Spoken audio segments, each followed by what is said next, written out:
So, Awesome. yeah. So I think we're going to go ahead and get started. Megan, for this purpose, this is sponsored today by Wilson Public Library, which is where I'm the director of here in Cozad, Nebraska. Ron looked us up, and we are pretty much just right in the middle of the United States. We're doing this based on a grant called NASA at MyLibrary, and that grant actually ends the end of this month. I really appreciate Ron reaching out as a solar ambassador because as he found out, we're just kind of really in the middle of nowhere. So it's very hard for us to get scientists or solar ambassadors to come here. So if there's one upside of COVID, it's that people have reached out because they can do things virtually really easily. For the most part, this is my first webinar, so hang in there with me. But I think, Ron, you have control, so I'm going to give it over to you. Okay, great, thanks. So I'll just jump into a short presentation here. This is probably about 20, 30 minutes long, and yeah, Megan and Lori, I'm happy to have questions in the chat and afterwards too. So let's see, let me bring that.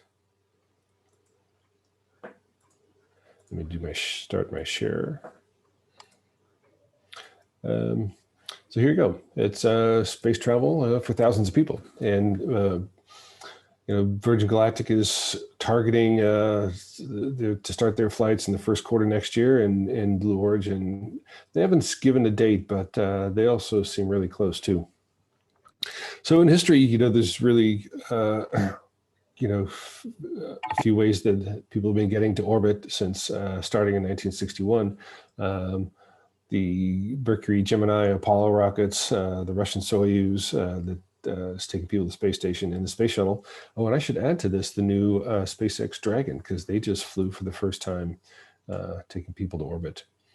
So as of now, there's two sides really. There's NASA and their commercial crew projects with two different companies, with SpaceX and with Boeing, that are and will be flying astronauts to orbit. And on the commercial side, without government funding, both privately funded, there's Virgin Galactic and Blue Origin that are going to be taking passengers on suborbital flights, meaning they go up and they come back down, but they're not actually circling the Earth. One way you could tell the difference is that to get to orbit, you need to be traveling 17,000 miles an hour, but a suborbital flight, you only need to get to about 2,500. So beyond that, NASA's building a giant rocket. They're just getting ready to do a first engine test called the SLS, the Space Launch System. And that's going to have the capability of taking people beyond to Earth orbit and beyond to the moon, and then eventually to Mars. Then SpaceX is building and testing their Starship, which they plan to be able to go to Mars, I think to Mars as well, at least for sure to the moon. But for today, I just want to go through the suborbital commercial projects, Galactic, Blue Origin, and there was a third company, X-Core, that folded about a year ago, but they were building a two-person plane that was aiming to do the same kind of suborbital flights. So starting with Blue Origin, I thought I'd just start with this brief video. It's about a minute long. I'm going to switch the share screen to that over to YouTube. And I'll play a short video from their flight. They just flew last week, actually. But this is from their flight prior. Oops, you know what? I have to make sure I click the sound too. Yes, share computer sounds so you could hear it. So this is back in December of last year. 10, 9, 8, 7. Ron, you're not showing. 5, 4. Oops. I think I missed one click there. So this is December last year. T-minus 10, 9, 8, 7, 6, 5, 4. Command engine start. Liftoff. New Shepard has cleared the tower.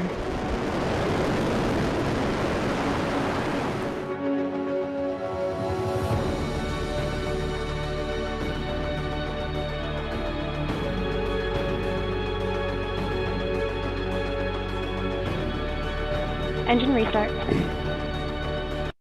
8 feet per second. PM touchdown.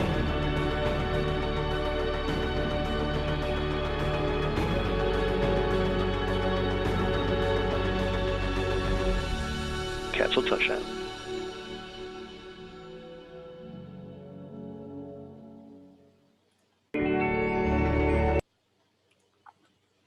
So there you go. There was that flight. That was their 12th. They've now had 13 successful flights, all suborbital. And as you can see, it's what you think of it as a like conventional rocket liftoff. Launches, a capsule separates and actually coasts. It's not so much left to right like you see here, but more straight up and down vertically. They release the capsule, and the capsule floats from like 180,000 feet at release up to about 330,000 feet, and then just comes right back down. You know, it's not a lot different from throwing a ball up in the air and having gravity bring it back. This is the inside of the capsule. They're the largest windows in space. It's 6 passengers and no pilots. It's all fully automated. You know, a typical kind of liquid hydrogen engine. This is their launch pad in South Texas, a little ways away from Olney there. But yeah, this is what the view looks like as you're getting near it. And then there's their liftoff. And this is a video capture from their 9th mission, where, let's see, after about, the rocket burns for about 2 minutes till they get to MECO, the main engine cut off. And then for another like 4 or 5 minutes, the capsule floats up to the apogee and then starts back down. And capsule comes down under parachutes, and the rocket lands by itself. The capsule also has little, very tiny rockets on the very bottom. So it's coming down into parachutes at about 8 miles an hour.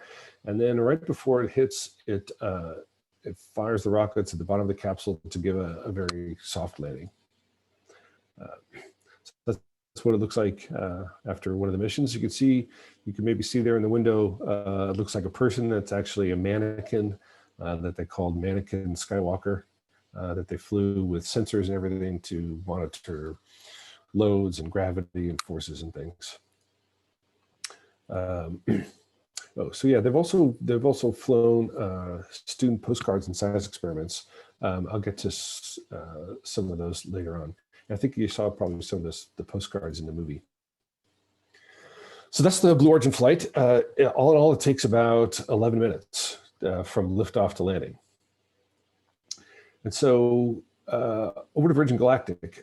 So yes, I've bought a ticket with them, and they've been very inclusive in all the things that they've done, and in building a camaraderie of what they call their future astronauts. So here's a short video from their most recent space flight, which was February last year.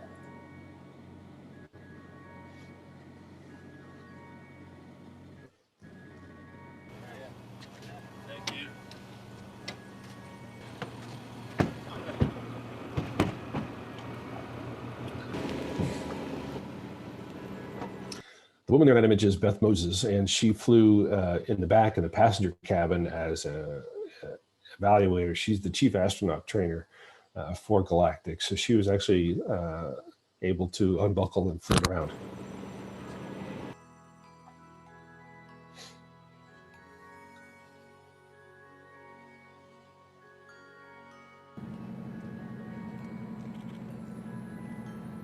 That's the spaceship being carried by the carrier plane, White Knight 2.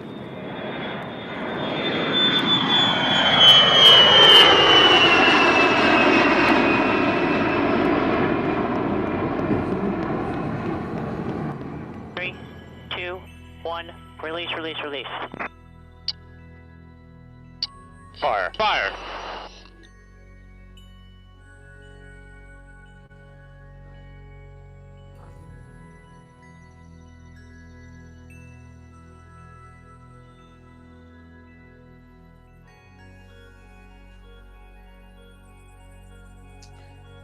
The rocket engine burns for about a minute, and then the whole spaceship coasts up into space. Hey, welcome to Space Scotland. Congrats, Dave. That's Dave Mackay, the chief pilot. He's with this flight, he was the first Scotsman in space. Welcome to the club, astronauts. There you can see Beth float around the back behind them. Thanks, Space. I like this club.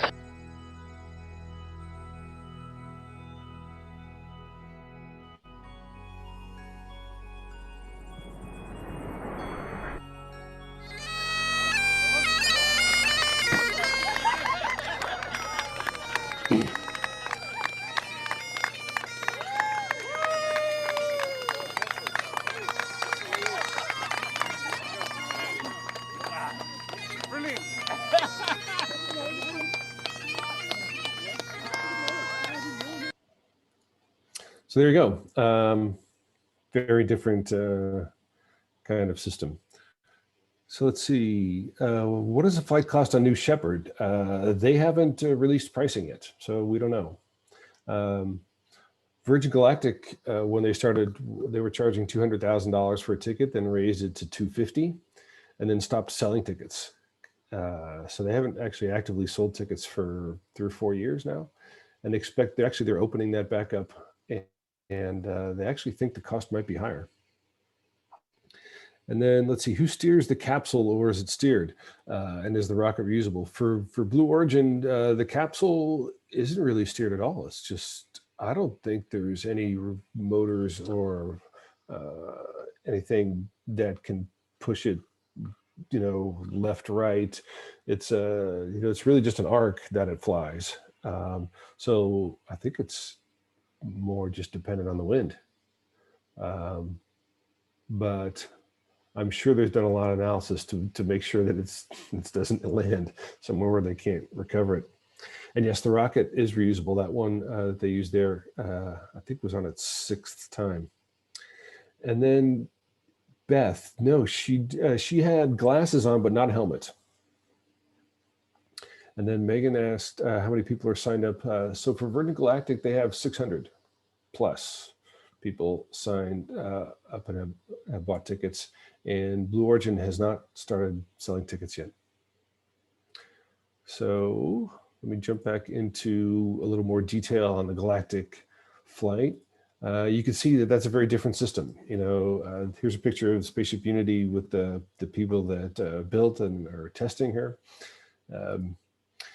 There's 2 parts to this rocket. It's a hybrid rocket motor, so it's very different from the liquid fueled motor that you typically see or that Blue Origin uses. It comes in 2 parts. There's nitrous oxide gas in a tank that's mounted in the middle of the spaceship, and a cartridge full of HTPB, a form of rubber that once it's combined, once the nitrous oxide is combined with that and ignited, provides the rocket power. So all the parts of the Galactic spaceship are usable except the rocket motor. That cartridge gets changed out for every flight. And it doesn't take off from itself. The spaceship there is suspended under the wing of a very large carrier plane, custom built to carry spaceship. It's about as wide as a 757 wingtip to wingtip. And they take off in a conventional, takeoff from a runway. So in essence, the spaceship is really an air-launched, rocket-powered glider. So here's the sequences. First, the carrier plane carries the spaceship up to about 50,000 feet and releases it.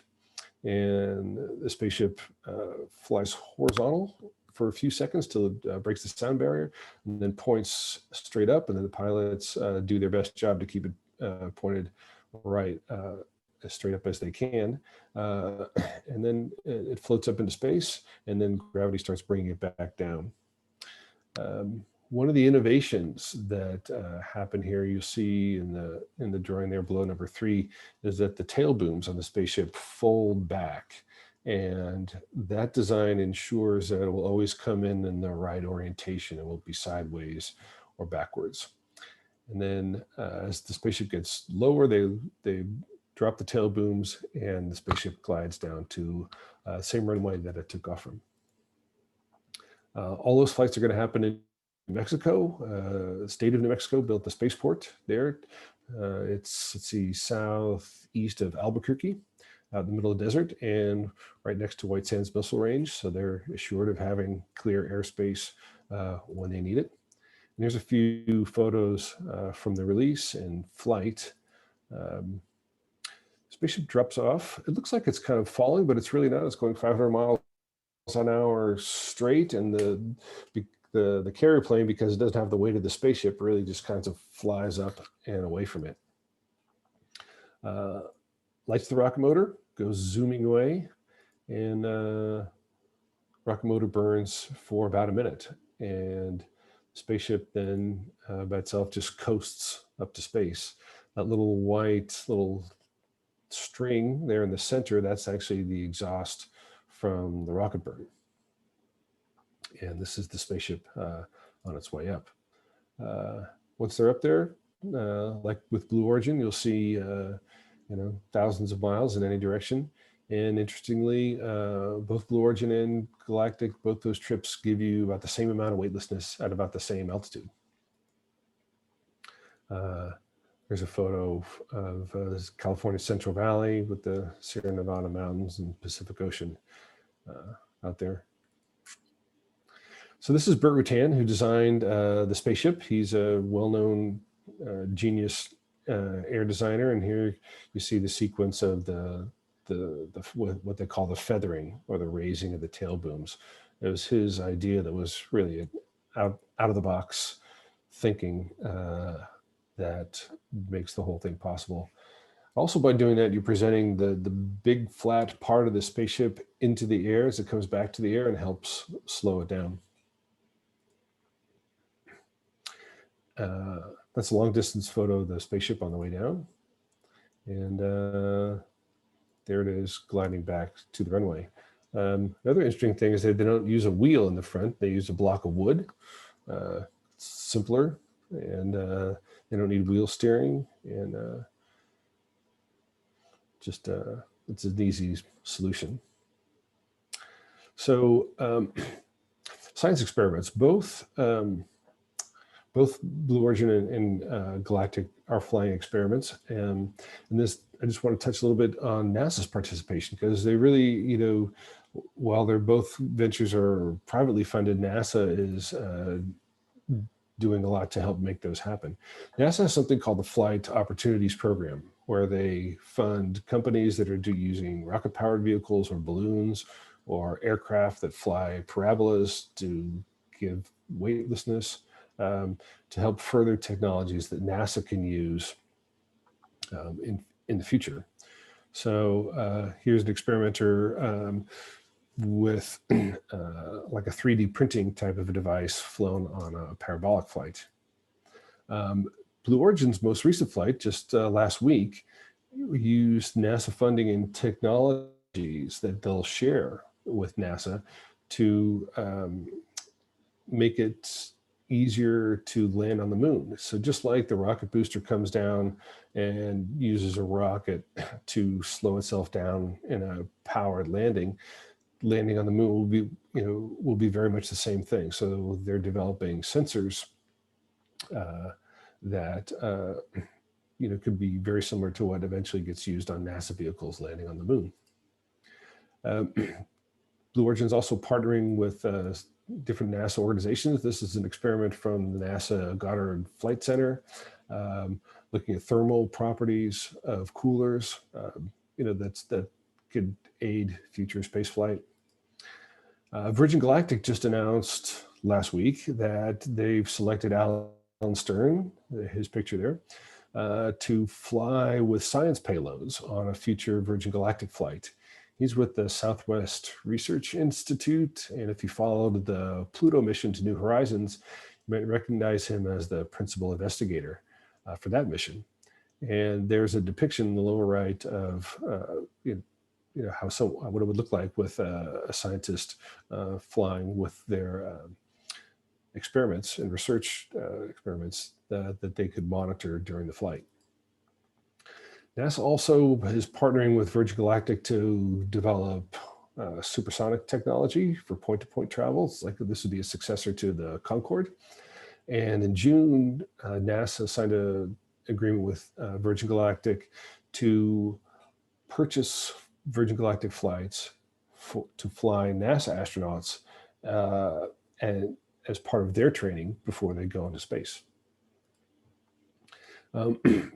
Both companies will fly scientific research. On Blue Origin's flight last week, they flew space instruments for the second time for Johns Hopkins University. And Galactic has flown research from University of Central Florida on, I think, both of its flights, actually. There's another NASA program called Launch Services Program, and NASA supports small launch companies. This particular one is from Virgin Orbit. It was actually used to be part of Virgin Galactic before it was split off, but NASA is using private companies like this to launch nanosatellites. So why is this all important? Really, there's a picture of the Earth from one of the Apollo missions, and a lot of people don't really think about Earth in this as a planet floating in space. But with hundreds and dozens and hundreds and eventually thousands of people traveling to space, it'll bring awareness of the planet and do a lot of good things for the planet. It's said that many of the world's most complex problems could be solved if there was better cooperation. So I think all these commercial flights will help make that happen too. Here's a picture of northern Italy from the International Space Station. And what I want to point out here is the very thin line between the planet and space. It's really, you look up at the clouds and you think, yeah, they're really far away, but they're not. They're really only going, you really need to go to about 50 miles high to get above 99.999% of the atmosphere. And both Blue Origin and Blue has flown up to about 63 miles and Galactic to about 59. So, that's where they're all going. And to scale, interestingly, if you use a regular classroom globe, the thickness of the atmosphere is the same as the thickness of a paperclip laid on the surface of a globe. I'm going to finish with this slide from Reed Wiseman on the space station, looking at that limb, that atmosphere of the Earth from the side. He says he still has trouble comprehending that this impossibly thin blue curve keeps everything alive beneath it. So those are the kinds of ideas that people will be bringing back. That's really only as far as all these flights are going, is just the through the thickness of that atmosphere there. So there you go. I'm still at wow. That's nice. Okay, so one of my questions that I asked there is going to seem really crazy then. So my question about Beth with the space summit. So as long as you're in under the atmosphere, in the atmosphere, you can still breathe. Hmm. You don't have to have Yeah. a special suit on. Well, just the lower part, but Okay. not on a mountain. Like on Mount Everest, it's hard to breathe. So Yeah. Galactic and Blue both fly with pressurized cabins like an airplane. Okay. So why were the two pilots in full-on Top Gun gear? Yeah, they do fly with gas with masks and let's see. I don't work for the company, so I can't say for sure. But my guess would be is that if there was some problem with depressurization, they would still be able to fly the everybody back down. Okay. So it's like an extra degree of safety. Yeah. And so then Megan's asking, what kind of training will you be doing for a commercial flight? What kind yeah, of thanks, training Megan. will the average Joe have to take? Yeah, so Galactic's plan is 3 days of training before you fly at spaceport. And that's it. And then you meet your people you're going to travel with, and you might know them from before that too. I think they'll let you know maybe 6 months before, and familiarize yourself with procedures and the spaceship and everything. But there are a couple other things that they suggested that are helpful, and then both of them I've done. One is a parabolic flight, like you saw in there, where a plane flies up and then down. You get about 30 seconds of weightlessness. I've done that twice now, and that's really helpful. And getting used to that feeling was much easier the second time than the first time, to take away a lot of the unexpected things. And the second thing is there's a centrifuge facility near Philadelphia that they spin a capsule around the arm of the centrifuge, and then they tilt and move the capsules, and they have a video screen side, so you feel the G-forces exactly as you feel them during a space flight. And I've done that too, and it's not comfortable, but they're very short duration. During the rocket boost, you get about 3.5 Gs front to back, but build up at a peak and then tail off. So the Virgin Galactic, how long is that trip? So that's about an hour and a half all total. So about 45 minutes going up to altitude, 5 minutes, 6 minutes of powered flight and descent, and then about 20 minutes gliding down. And then I don't know, did they actually show a picture of them landing? Do they land kind of like the space shuttle? Yeah, exactly like an airplane. like it. Okay. Yeah, I had one quick picture in there, but yeah, it just lands wheels down. And the thickness of the atmosphere is really to scale like a paperclip. Yeah, The it's thinness. 8,000 miles diameter of the globe and 50 miles of atmosphere. It tails off a lot. It's very heavy at the bottom, but from like 30 miles, you're under like 99.99. Then 40 miles, 99.999, and 50 miles, 99.9999. And still, the space station does experience some atmospheric drag, very small amount, but they need to. That is to help bring it down out of its orbit. They still have to boost it up to altitude from time to time.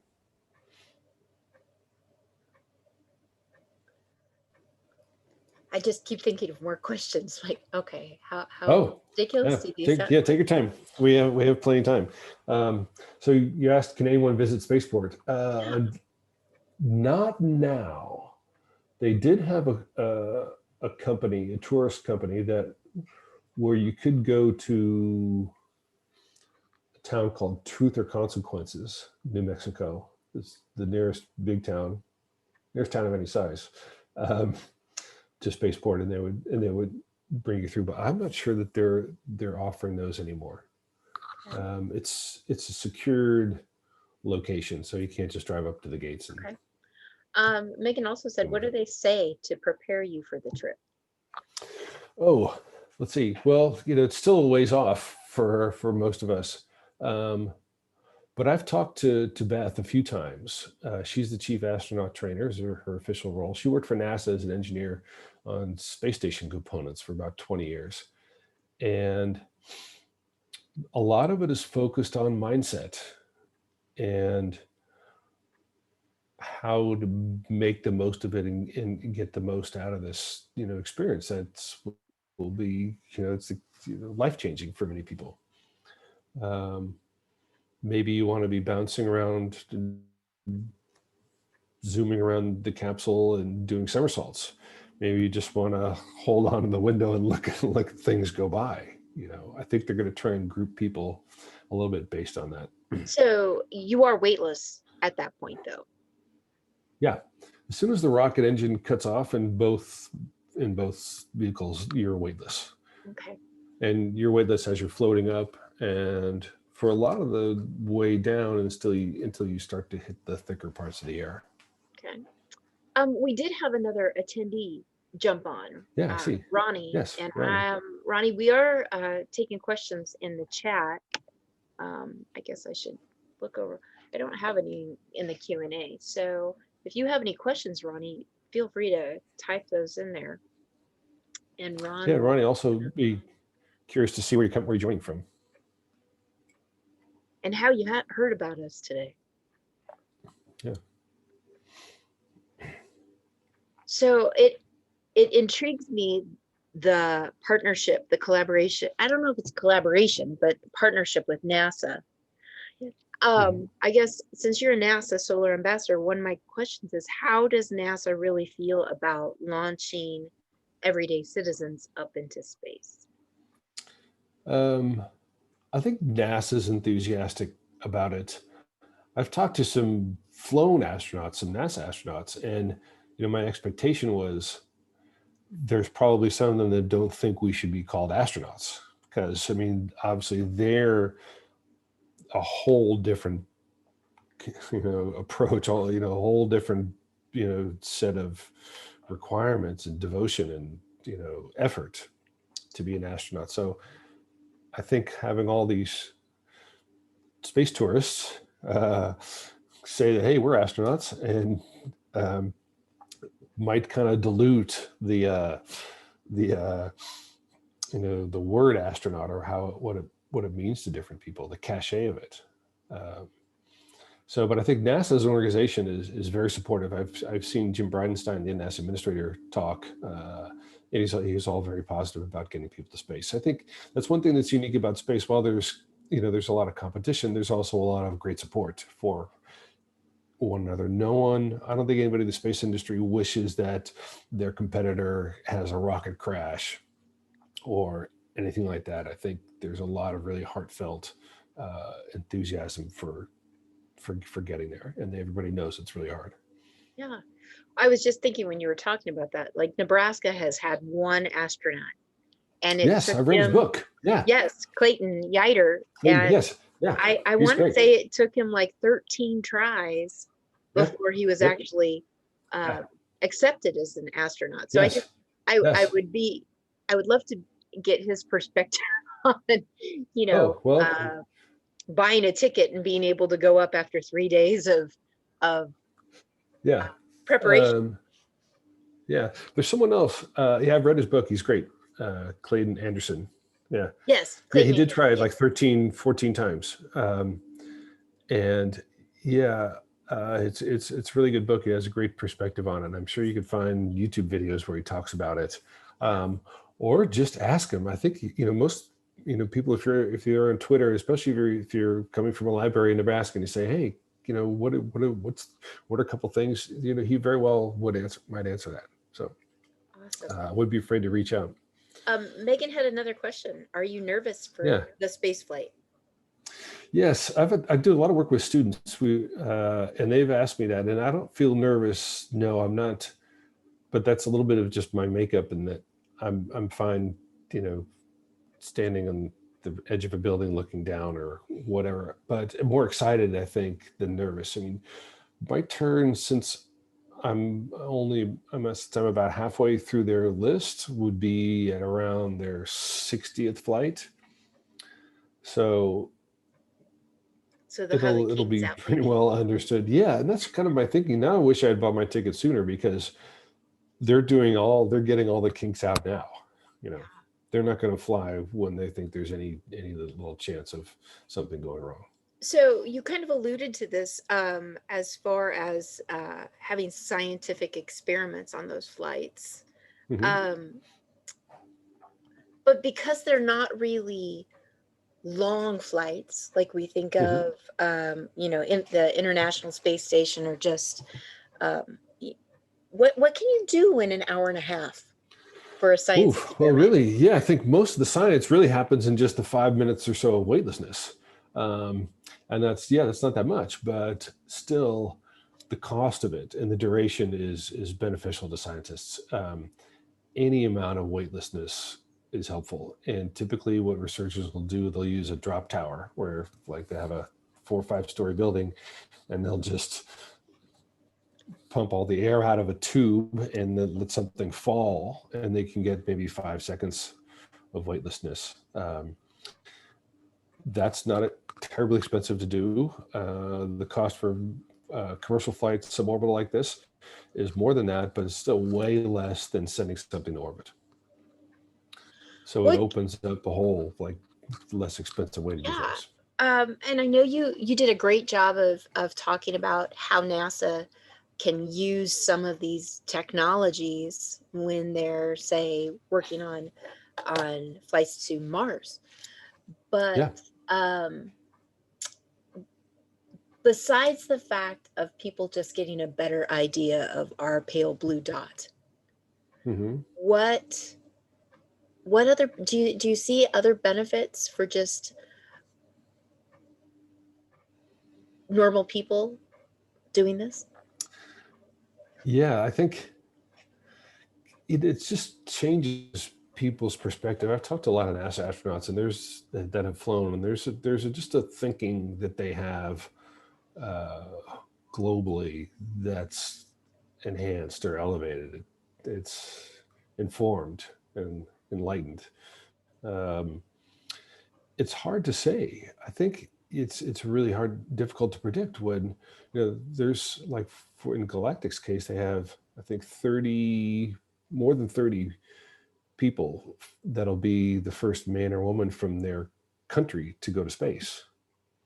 So I met this wonderful woman, Monica, and she said, "Oh, I think I'm going to be the first Romanian woman in space." I'm like, "Wow, that's great." I mean, imagine the inspiration you could provide to students in Romania. It says, "Oh no, I didn't want to." I wasn't sure if I wanted to like make a big thing of it. It says like, "No, you should go do something." So it could be, something that sparks ideas in students. It could be companies or businesses that people start after. It's a wide. It's instead of flying just, military pilots and researchers, you're flying, people from all walks of life. And So it's hard to predict. Do you have an actual idea of when you will be going up? I know you said you're about 60. Yeah. I've been saying a couple of years for many years, for way more than a couple. But Galactic does have 2 other spaceships under construction. And so their idea is to have a fleet. They will have a fleet. There'll be a space line like an airline operating from a spaceport like an airport. So yeah, I kind of modeled, see if they fly once a month with 1 spaceship, and maybe then they'll fly twice a month with 2, or 4 times a month with 2. There's a lot of guesswork, but yeah, a few years. Okay. Yeah. Megan had another question. What do they say about the risk of not returning, and what are the legalities behind that? Yes, good question, Megan.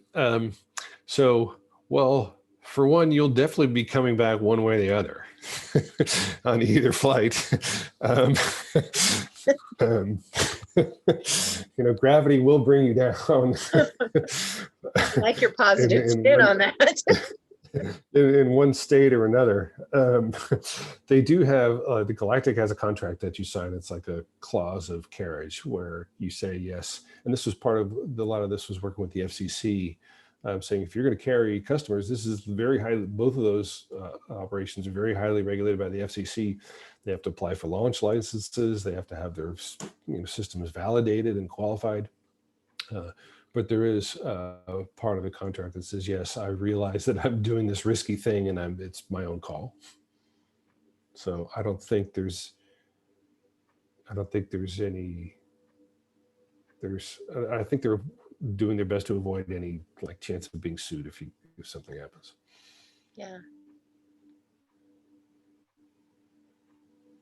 I know that, and I'm not going to be able to say who said it, but I know it was this spring with all the COVID and the fires and everything that was going on, that one of the astronauts that was coming back from the International Space Station said something to the effect that an Earth in turmoil is still an Earth worth returning home to. And I think that's kind of where you're going with the change of perception, maybe, when people go on this flight. Yeah. I've had students, I think I'm trying my best to be open to whatever. I've had students ask me, gee, what are you going to do? And like at first I was, I just want to look at the Earth. I want to look out the window. And then I read a quote from Stephen Hawking says, hey, you're going to be out among the universe, out in the universe, among the stars. Said, oh, wow, yeah, I should probably spend some time looking out into space too. And then I read a quote from Dave Scott, who walked on the moon in Apollo 15. And someone was asking him, gee, Dave, some people say the moon looks gray, others say it looks kind of like brownish. And Dave Scott says, you have to open yourself up to the experience and not look for anything in particular, and just let the experience bring itself to you. That's a good way of looking at it. So that's how my kind of approach has evolved, and we'll see what happens. Megan had another one. Are you interested in traveling to the International Space Station or the moon? Oh, I would love to travel to the ISS. Yes, absolutely. I do have a little VR. I got someone sampled. I got to sample a Oculus Rift that has a space station simulator on it, and went out and got one of those, and it's very cool and very immersive. And so yes, flying to the space station, I would do. In fact, SpaceX, now that they have more capacity to take people to space, with the Soyuz rocket, that is the only way to go to orbit since they retired the space shuttle. Soyuz had 3 seats, so you're limited into how many people could go up. So the SpaceX Dragon has 7, and the Boeing Starliner has 7 seats. So there's a great expanded capacity for taking people, and they've said that, okay, now that we have this capacity, we can start, having paying customers visit the space station that are not, who are just going to pay their own way. There have been 7 people to fly either to Mir or to the ISS with their own funds, to the tune of like $30, $40, $50 million to spend 10 days on the station. So are they, how long of a preparation do they have to have? Oh, they had many months. Yeah, I've talked a few times to the woman, Anusha Ansari. She's fabulous. And if you look her up, I'll type her name in here.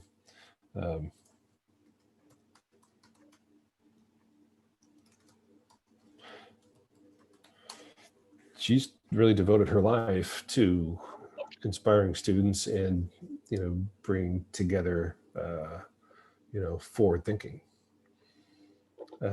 So yeah, she went to space station. I think she was actually a backup, and then the number one person had to bail almost at the last minute. At 6 months, 9 months, a year, maybe. Could be as long as a year, maybe a little more than a year.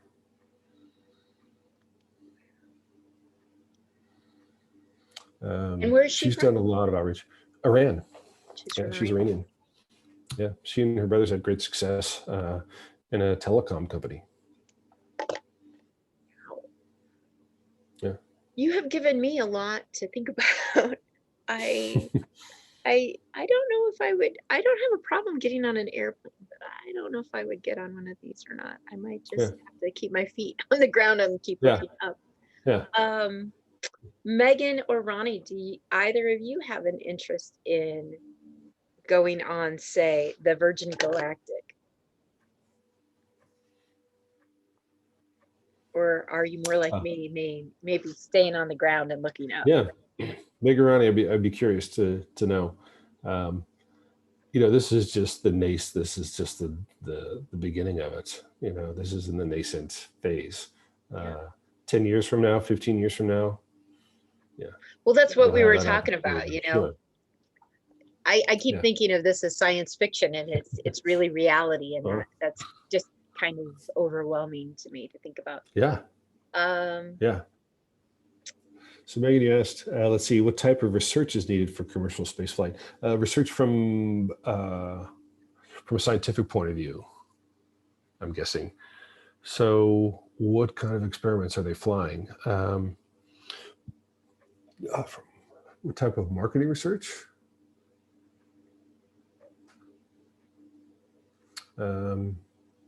Well, like, so how do you market? How do you market this, maybe?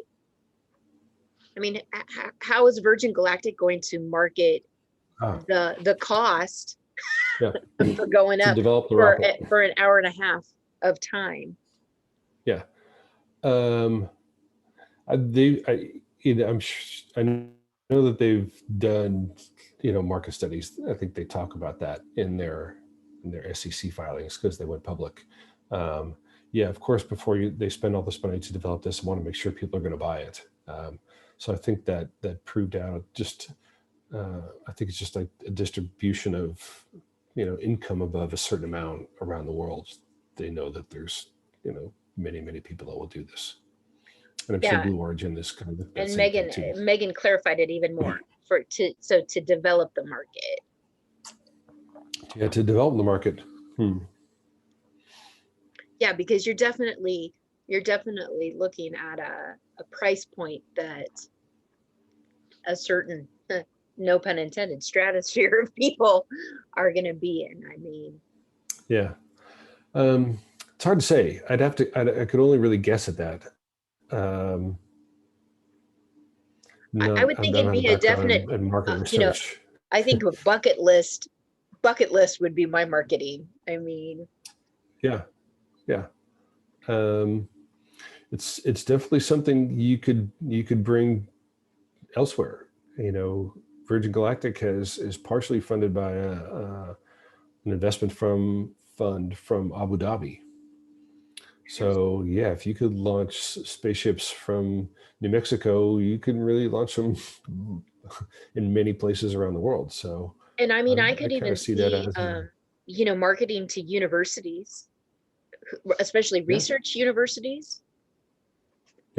They've all they've purchased tickets.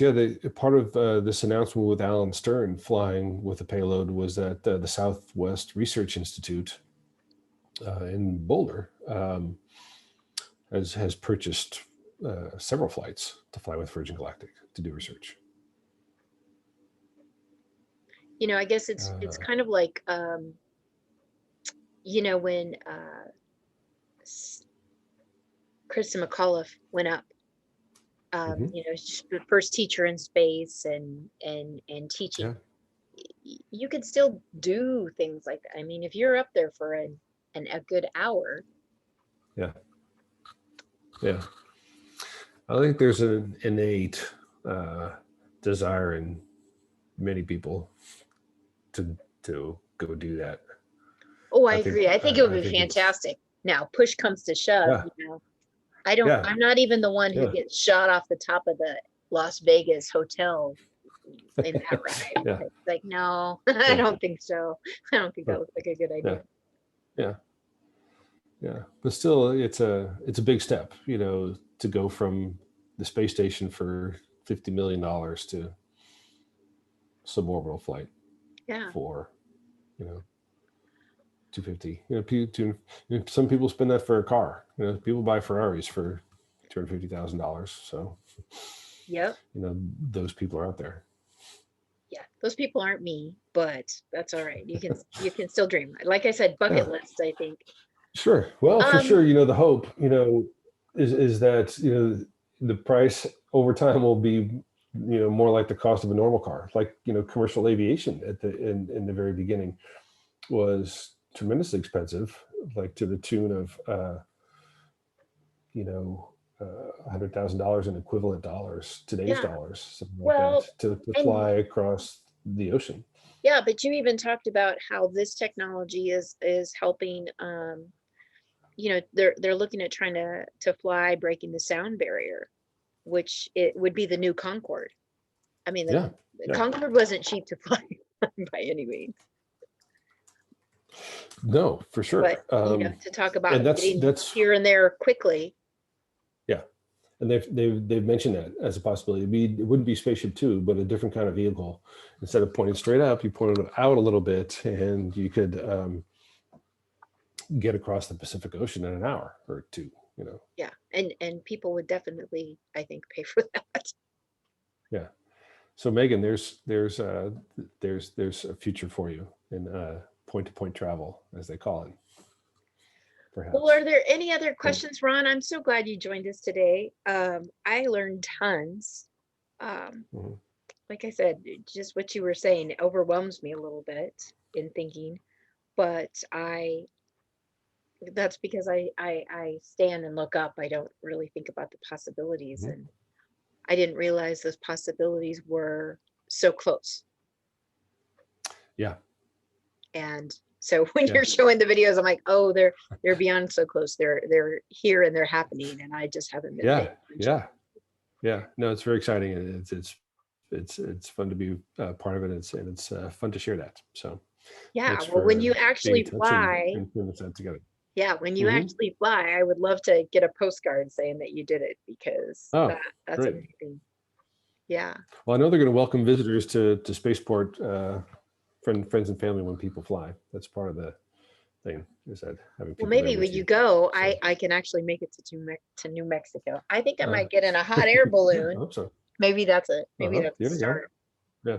But do you have anything else for good of the cause before we end? No, I think that's it. And usually when I've talked to students, I tell them to stay curious. So, and be wondering about stuff. I'm thinking that you have. Never know what's going to happen. I'm not talking for Megan and Ronnie, but you've definitely piqued my curiosity. So, Megan wants to know if you're on LinkedIn. Oh yes, you can find me at Ron Rosano, or Twitter at Ron Rosano. Happy to direct message through there. Awesome. Oops, let's see.